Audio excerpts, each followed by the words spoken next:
Wildland season, fire season is going to be upon us very quickly. So back in when it was Pinole, city of Pinole, I ran the weed abatement field management, so I'm pretty familiar with it. We did go out today. We've been looking at our fire gates. We're looking to what needs to be mitigated. So we're going to direct that towards Conner Costa Fire and then into the city of Pinole. So we're trying to work on with a joint partnership to get that done. So we do have the prevention, the planning and the preparing. That's all listed out. You can find it on the QR card listed on below the flyer. We also, on May 11th, we're going to have an open house. So this is an open house. So this is actually pretty cool. This is the whole year. It's come full circle now. So come out, the citizens in TV land, come out and join us at Station 74 on May 11th, which is a Saturday. And we'll go ahead and invite you guys in and show you what Conner Costa County Fire is all about. So we look forward to seeing you guys. Everybody's welcome. There's going to be a bunch of stuff for kids to be there. And any questions you guys have, concerns, questions, they'll be more than happy to finish them up for you or answer them for you. Any questions from the council? Yeah, Matt, May 11th, do you have a time? This one, I do believe that, well, it's not on here, but I'm sure probably by noon. It's in the morning. It's in the morning. Yeah. Okay, in the morning. Yeah, there's no, it just gives me Saturday, May 11th, Okay. 2024. Well, we have a few more weeks and we'll put that information out. Yeah, so if it's on the city's website and to get out to the community. Another thing that I want to speak on too is the fire prevention and getting out into the community. We do have a fire prevention officer that is out here and is willing to share with the community to prepare their houses. I know I work out at Station 74, which is out in Pinole Valley. So we have a lot of wildland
Thanks everybody for coming.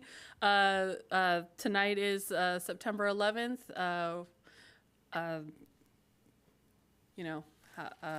Sorry, I'm a little flaking right now. Welcome to the TAPS Traffic and Pedestrian Safety Committee meeting for September. I think we can move to the next slide. And would the chair like to please start the Pledge of Allegiance?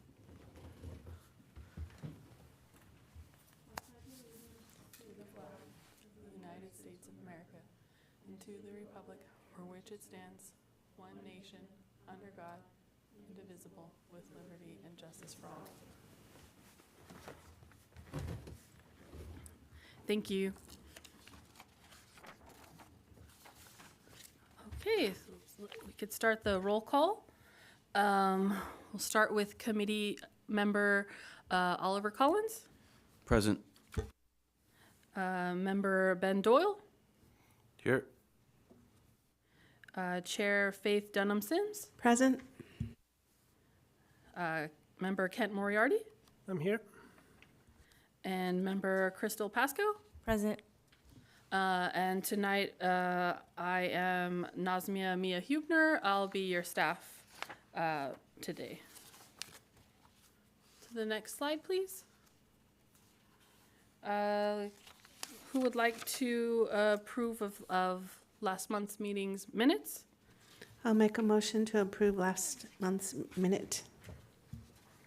All right, would anybody like to make a second? I can second that. All right, one more roll through. Member Collins? Present. Aye. Member Doyle? Yes. Member Sims? Aye. Member Moriarty? Approve. And member Crystal Pasco? Yes. All right, thank you. Can move to the next slide, please. Does anyone on the committee have any reports or any news or announcements they would like to share today?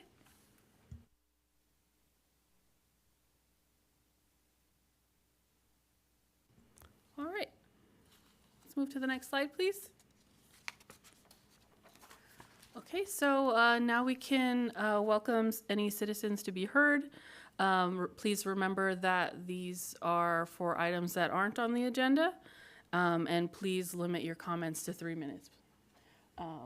If anyone is online and like to speak, please raise your hand and we can open your call.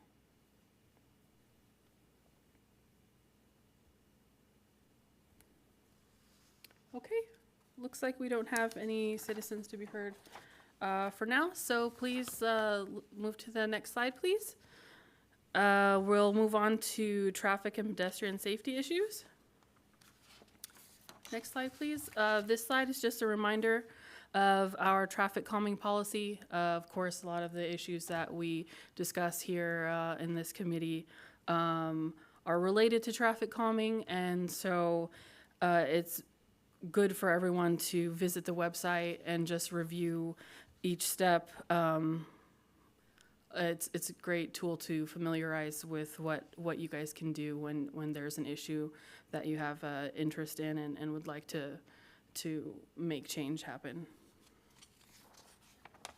All right, the next slide, please. So we do have a couple of items that were submitted by citizens. I believe both of these two items were of emails, and if you'd like to read them more in depth, they are in the agenda. But for the first item, it was basically about the safety at the intersection of Shawn Drive and Terra Hills Drive. I believe it was mainly about the speed with which people drive through that intersection. I'd like to open the floor to the committee if anyone has any comments regarding this item or suggestions or. Yeah, so I received an email from a concerned citizen about this area where people are driving faster than is allowed, and their safety concerns around it. I'd like to apologize for not being able to email back directly. I was having some technical issues with that, but made sure it was added to this month's agenda. And I've been to the site. I agree. People are always driving too fast there. It seems like a candidate for traffic calming. This is not the first report we've had in that area concerning Terra Hills Drive and intersecting streets. So, I mean, thank you. You've definitely been heard. I think there is an issue there. I just wanted to see, I also remember this specific intersection being brought up. So thanks for saying that. And I was looking through our list of open issues, and I don't see it. So I don't think it's listed, but just to acknowledge that this isn't the first time. Yeah, so for this particular item, what we do usually is if the item is presented during, for example, this committee meeting, it'll be added to the table for all the future meetings until there's some kind of resolution or update to that item. So it'll be added to the table next. It was first brought up long before we started, we made the table. So it's been brought up actually multiple times. And I think it's just indicative of all of Terra Hills Drive. I mean, we have one problem area after another, and people do drive, like 45 miles an hour. So it almost seems like we just need to do some, put Terra Hills on a road diet, like the whole stretch of it from San Pablo Avenue up to Appian, because the whole stretch of roadway is kind of crazy. And people are going to speed until they get caught. And they're gonna not take turns at stop sign intersections until they get into, an accident for, not waiting for their turn to go. And sadly, that's what it's come to. But this is definitely something I would like us to examine, looking at the whole length of the road. I think there's also one other previous concern that's been raised that's related, should be probably lumped in together, was it's got the back door essentially to the Shannon Elementary School, and we've received complaints about the danger to kids coming to and leaving school that cross Terra Hills coming through the back gate of Shannon. And we also have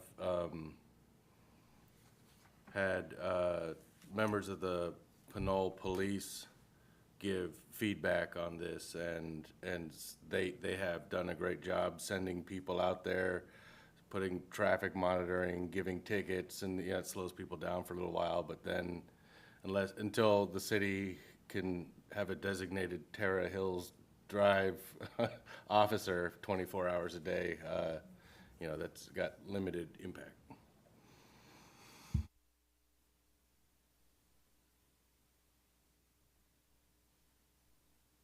Looking at a map on my phone, is this project number 18? The issue is drivers don't stop at Terra Hills and Kildare and Sean. I think this is the same area. And the comments are around providing comments to ATP and exploring the possibility of a separated bike lane and lane reduction for traffic calming. So it sounds like from almost every mode standpoint, pedestrian, bicyclists, motorists, there are issues across the board.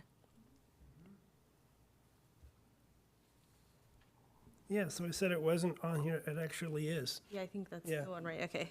I remember the other intersection. Yeah. I was thinking Kildare. Okay. I guess it is related. I mean, on some of the ATP, I guess, versions of that road, I do recall that there were several options of changes that could be made there in future for specifically, I think, traffic calming. They wanted to add bike lanes and stuff like that. So I think that's still in discussion or on the table, especially as we wait for the ATP draft. Since currently this is kind of this particular person's initial complaint, we're in the policy step 1. So step 2, again, it's merging into education and enforcement.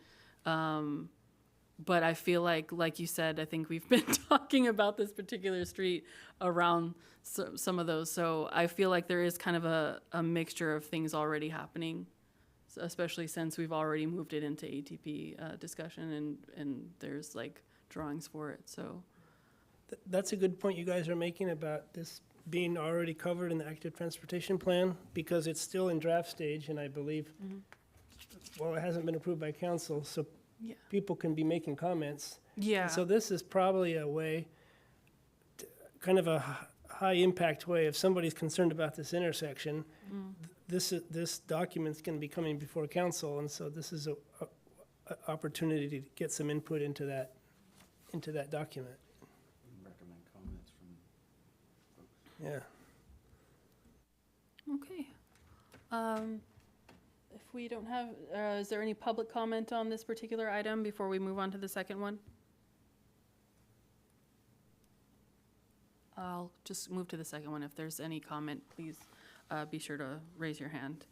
I have for the second submitted by citizens is a request for installation of a right turn only sign at the intersection of Appian Way, Terra Hills Drive, and Canyon Drive. To my understanding from the email, it's kind of around that Chevron gas station. There's a right turn only sign, or well, not sign, but there's a right turn lane that will let you go onto Terra Hills where the Chevron is, and I believe that's the intersection that they're referring to, and we put a little picture next to it to hopefully be able to tell what that area is.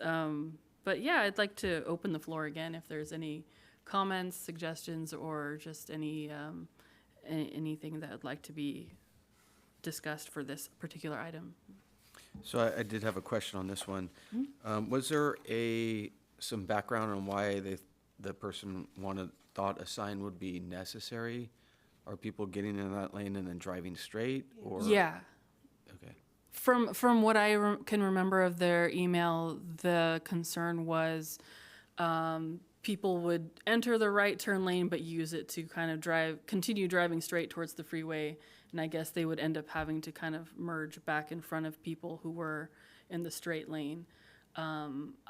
To be honest, I'm not entirely sure if this is like a daily thing, or is it during rush hour, or is it just I don't have quite that information, but I believe that's the context of this this item that was submitted. Okay, is it, maybe it's something that the police department can go observe and report back on, and see if they have any incidents of violations or something like that?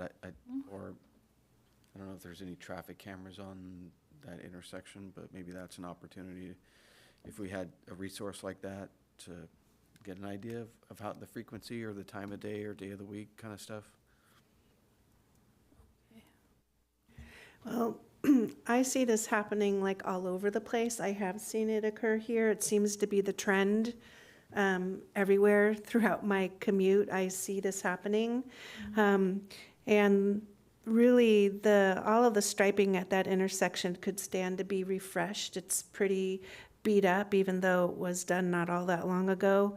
And I can't see that a sign or even paint in the street, right turn only, just to give people the benefit of the doubt, that they don't realize they're in a right turn only lane, which I really don't think is the case. I feel like it's purposeful when people do that. But I think paint and a sign is not terribly expensive, and if it will help, because it will just be a matter of time before someone doing that will cause an accident. And they're trying to, fast track onto the freeway. So at any rate, that's my 2 cents. I had one comment about it, is that The driveway exit from the Chevron station is after the solid white line for the right turn only lane begins. So I don't know if people exiting the Chevron are allowed to cut through the solid white line to get into the go straight lane, or if there needs to be some clarification there, because if you're getting gas and then trying to get on the freeway, you either need to go downhill for a U-turn or cut through the right turn only lane.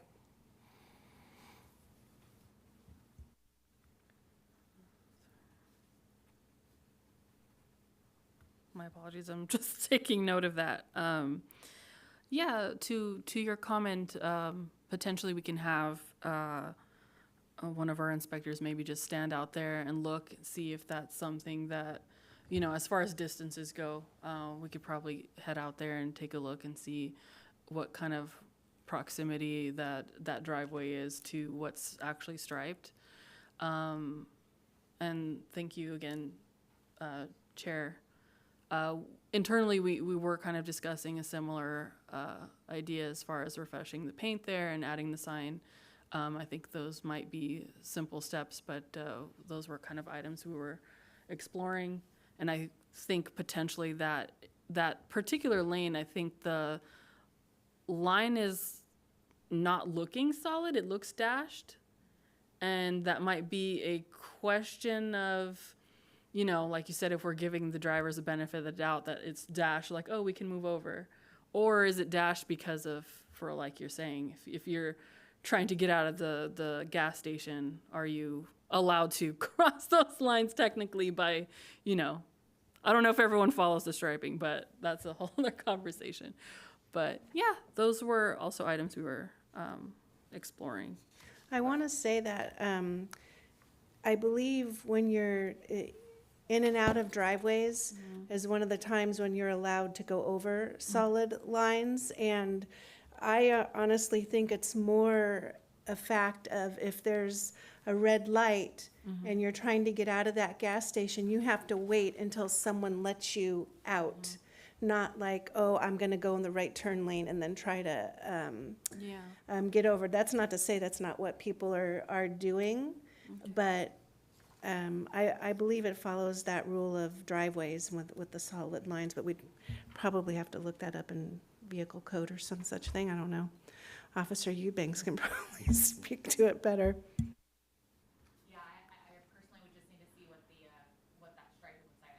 I want to say it's supposed to be separated, striped, not a solid white line. But then again, if the striping is old, then it is solid. So. Okay.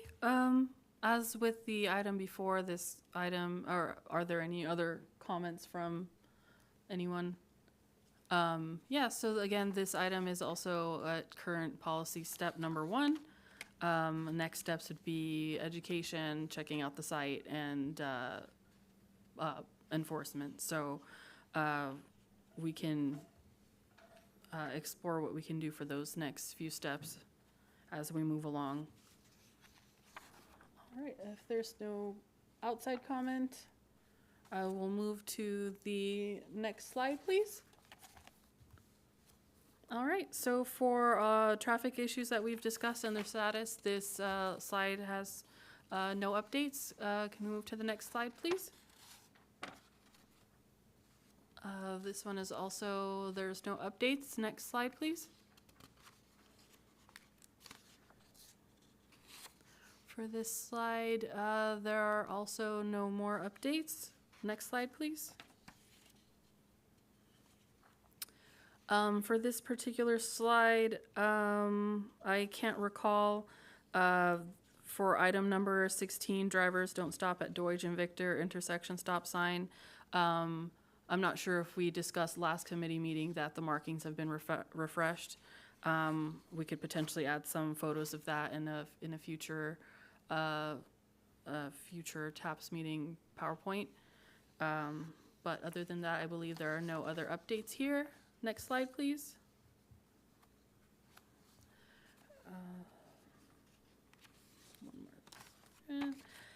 For this particular slide, we have added to the bottom to the last items we discussed last week. So as things move along or any updates are discussed, we can add it to there to that page. All right, to the next slide, please. For issues related to the Caltrans right-of-way, also there have been no updates here. Before I move on to staff updates, were there any comments of anything before? Yeah, please. I want to thank the city for getting some of these things completed. And once they're completed, is it possible to, I mean, I forgot what the committee decided, if we wanted to remove them on there or leave them on there for a couple of months, or have some sort of archive file so that if something comes up with something that's already been completed, that we have that. But the list, you know, we're at 17, and it can be taken down by at least 5, Okay. just to make the list kind of manageable and something we can sink our teeth into, if the committee is okay with that, or if that's a possibility.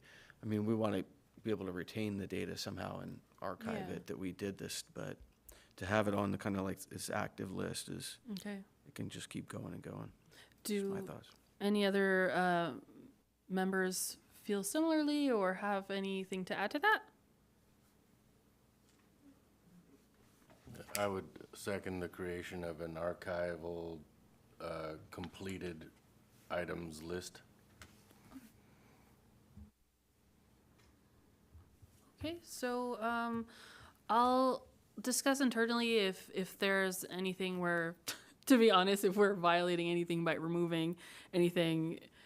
Again, I don't think so, but just to be safe, I'll play it safe. But we could potentially remove the completed items, and technically all of these PowerPoints and past agendas should be online with the older tabs meeting. So that could potentially act as our archive. But if there's something we can do other than that, maybe there's something we can attach to future agendas and say, hey, there's a archived item list or something like that.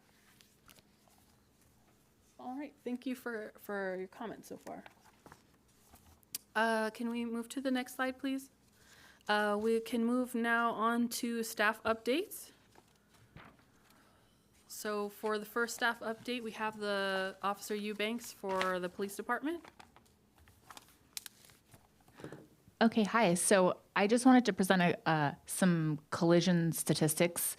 We ran stats. So these are the statistics from January of this year to August 30th, or the end of August. These are statistics from cases we've drawn from crashes. So a couple of the highlights are the intersections that are where most collisions happen are at Pinole Valley Road, PVR for short, Pinole Valley Road at I-80, so that interchange there, and then Appian Way and Terra Hills. So like we discussed, those turn lanes and people going through, you know, that's obviously a safety concern. And these are just, like I said, four crashes, 3, 2, and then they kind of trickled down into one at random intersections throughout our city. So these are just the top highlighted ones. But as you can see, they're the main, intersections of our city is where we're seeing our collisions. This doesn't account for a collision we just took today at Appian and Terra Hills. So that was another one we took this morning with a lady who ran a red light, crashed into a motorcycle. So they're dangerous, right? So those are definitely the areas where we want residents to be following the rules of the road and stopping for red lights and not going through the lights. Basically every main intersection, San Pablo Avenue at Tenet, Appian and San Pablo, Richmond Parkway and I-80, Appian Way and Fitzgerald, and Appian Way and I-80. So all the big main intersections we see crashes at. And then the primary collision factor, so this is what we determine to be the reason why a crash happens. So you can see of the reported collisions and cases that we've taken, 21%, the primary collision factor is 22-107, which is an unsafe lane change. So that's turning into another lane without a signal, without looking, and sideswiping or crashing into someone. And then it moves to the 15% being 22,350, so that's a speed-related crashes. And then 13%, 21,453, which is red light violations. And then the other two, the pink there is for DUI, and then starting or stopping, backing up on a highway when it's not safe to do so. So those are the primary collision factors that we're seeing. These statistics kind of help me as a traffic officer to be able to enforce, the vehicle code violations that cause accidents so that we can be safer on the roadway. And I thought that this would be helpful for residents and drivers in the city of Pinole.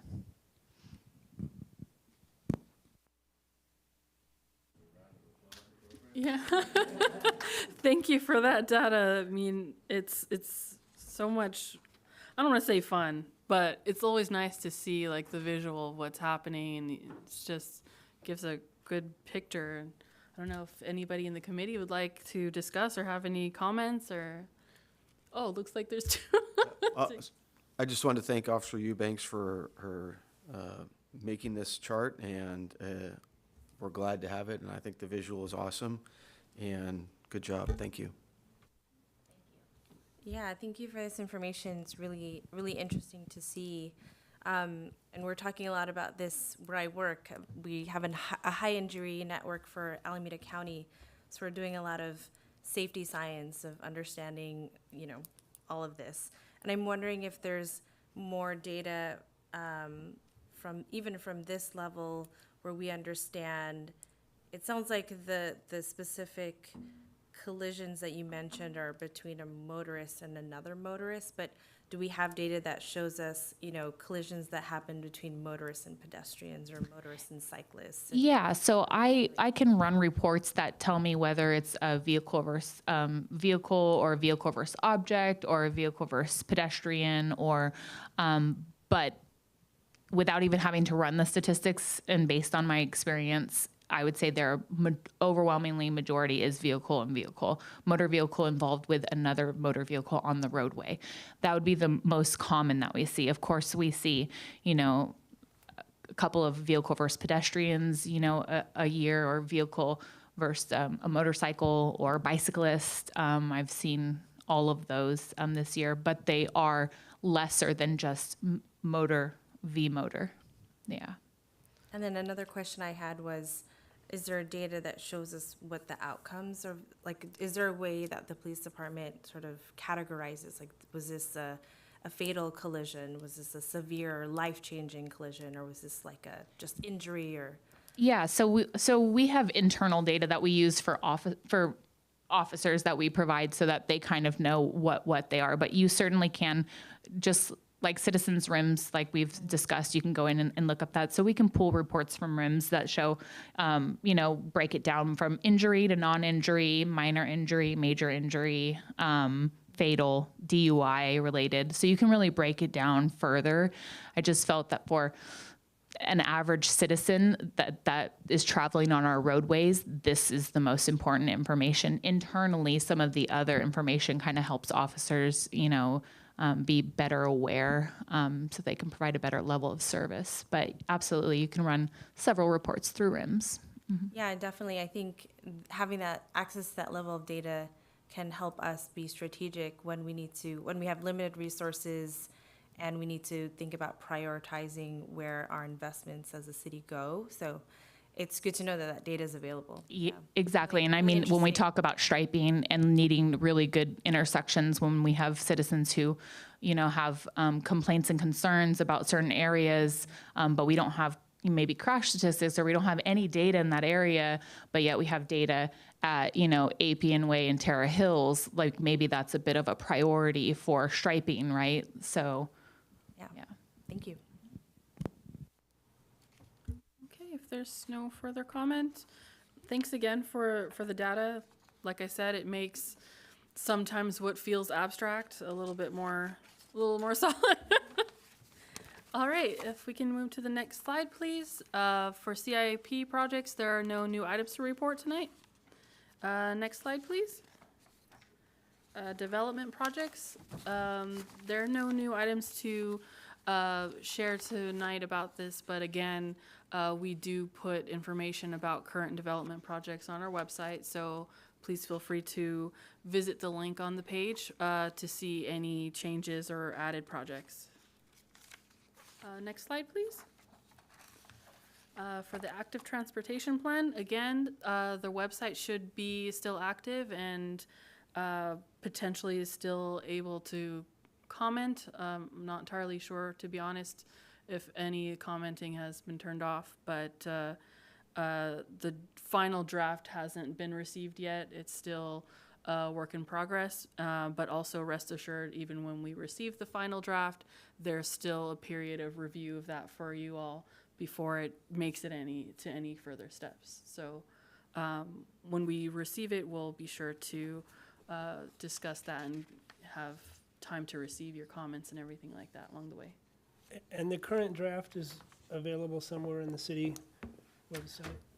The current draft, I think for now the website might still be concepts. But the current, I'm not sure if like the full document, or I don't want to say the full document, but a document I don't think is necessarily available yet. I think it's still concepts and commenting. okay. I happened to see the current draft. I thought it was at the desk at the building department. It potentially. So it's out there, so I wondered if it was online, if. Yeah, I'm not entirely sure, because I know we had something present for the informal workshop. Yeah. And I know we supplied you all a copy of, of the draft as it was. Yeah. I think it was available at the front desk. I don't know if it's online, so I don't want to give the wrong information. Okay. But yeah. There's no, it's online. We can move to the next slide, please. This slide should still be the same as last meeting. We're still waiting to hear about the status of our grant for the Safe Street and Roads for All that we would like to have that should be applied towards our Pinole Valley Road rehabilitation project. So no new updates for that yet. Next slide, please.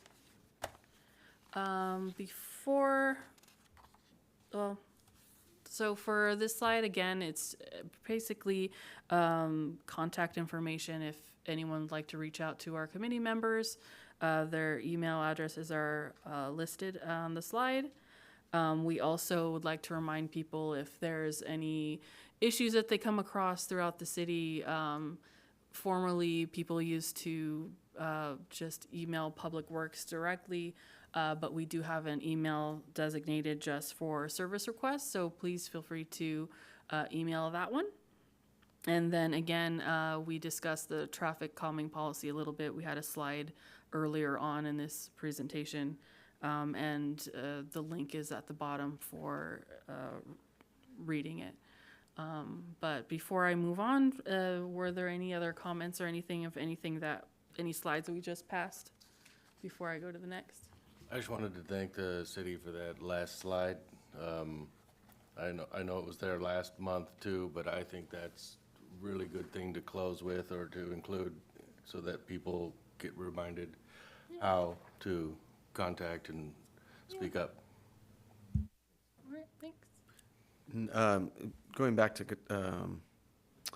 staff updates, I was wondering if we could put in a request to maybe meet with the new city manager and invite them to one of these meetings sometime in the future. It might be a good opportunity for us to meet her together because we can't really do it off-site, and one-on-one might be too cumbersome and timely, but I'd like to invite the new city manager in the future sometime. All right, I'll look into that. I'll take a note of that.